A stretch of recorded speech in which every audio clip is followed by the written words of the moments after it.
c'est pas de ma faute, hein, parce que depuis tout à l'heure, il est dans la spéculation. Et ça, je peux le comprendre parce que, voilà, c'est un gars maquis. Je peux rien dire de plus sur ça. Et pour, comment dirais-je, pour parler du cadre d'Ousmane Sonko et de sa condamnation et de son affaire avec Sud Beauté, eux-mêmes savent qu'ils sont malhonnêtes. C'est des malhonnêtes intellectuels. Ils le savent. Ils le savent. Ils savent comment employer leurs mots. Ils le savent très bien. Parce que tu peux pas traiter une personne de viol. Tu peux pas traiter une personne de viol et que certains ministres qui sont impliqués dans l'affaire, qu'on les entende pas au tribunal. Ça, c'est impossible, c'est inadmissible. Et tu peux pas partir jusqu'au jour du jugement, qu'on enlève le chef d'accusation de viol qu'on t'emprisonne pourquoi? On te condamne pourquoi? Pour incite à la violence.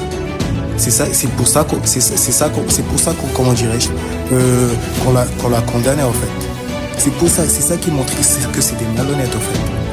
Ils abusent de leur notoriété pour nous, comment dirais-je, pour nous faire voir de toutes les couleurs en fait. C'est ça la réalité des faits. On parle de pays émergents. On parle de pays émergents. Je vais vous dire une chose. Je préférerais que vous dites que ce sont des incohérents que de dire que ce sont des malhonnêtes parce qu'ils sont on prend le respect. Merci. Ok, d'accord. Je suis vraiment désolé. Désolé aux gens qui écoutent. Désolé vraiment. Mais je voudrais dire que tu peux pas accuser une personne de viol. Le jour du jugement, tu le condamnes par une autre chef d'accusation qui est corruption à la jeunesse. C'est même pas logique. C'est même pas cohérent en fait. Ils sont sérieux à un moment donné.